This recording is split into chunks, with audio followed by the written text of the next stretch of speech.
un architecte est un voleur. Il est toujours en train de capter des sensations ou des détails, des choses qu'il regarde. C'est un voyeur surtout. Hein. Il est toujours en train de regarder les choses et de mettre ça dans sa tête et de les retransformer, de les redonner. Pour moi, avec ma philosophie, tous les projets sont différents. Mais ce qui m'importe, c'est qu'ils fassent du sens là où ils sont. Donc, c'est un musée dessiné pour être ici. Ce musée ne peut pas être transposé ailleurs. On ne peut pas l'imaginer à Paris, à Londres ou à New York. Ça ne marche pas. Donc, ce que je vérifie ici, c'est toute une série de caractéristiques liées à la lumière, par exemple, liées aussi à des correspondances de sensations que j'ai pu, qui sont à la base de mon projet, en fait. Bon, c'est un voyage intéressant pour moi. D'abord parce que je vois la progression des travaux. Ça va très vite.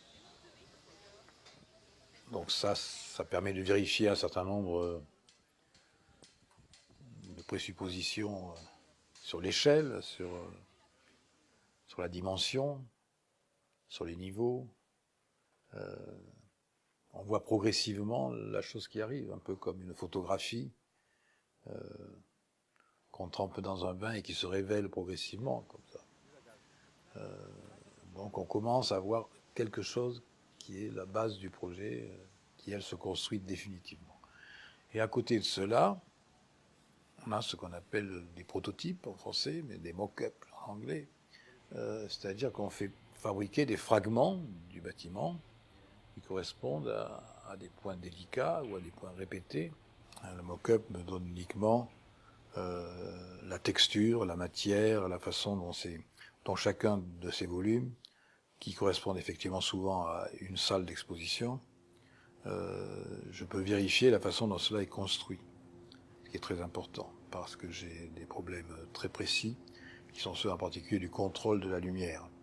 Parce que quand on met à l'intérieur de ces bâtiments des choses très précieuses, très anciennes à conserver, des dessins, des peintures, où tout doit être contrôlé en température, en hygrométrie et tout ça, ça peut pas être approximatif. C'est pour ça que les musées comme cela coûtent cher. C'est qu'il y a des...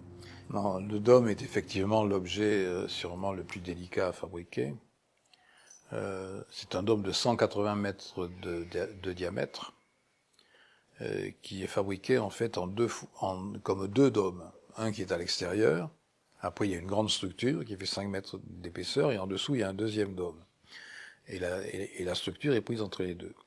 Et ce qui est difficile à comprendre, c'est que c'est un dôme qui est perforé, qui est là pour créer une forme de microclimat, en fait. On se promène dans de l'ombre qui est perforée à 3 ou 4% par des petits trous.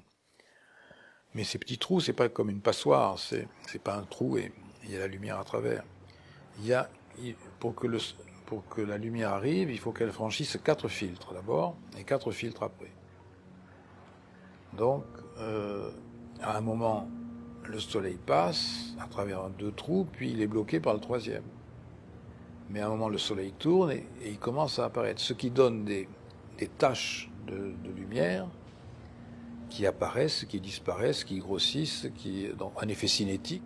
Ce que l'on cherche sont des sensations que l'on ne connaît pas, à travers des effets de lumière qu'on n'aurait pas pu imaginer avant. Donc il n'y a pas de solution aujourd'hui pour les grands projets d'architecture contemporaine sans la fabrication de prototypes précis qui nous permettent d'être sûrs qu'à l'échelle du bâtiment, ce qu'on a imaginé devient réalité. Pour moi, ce projet est un quartier, en fait. Hein, c'est un nouveau petit quartier d'Abu Dhabi. Il va se percevoir comme un lieu, j'espère, où on va venir et revenir. Donc, c'est plutôt l'idée de fabriquer une partie de la ville, une petite partie de la ville.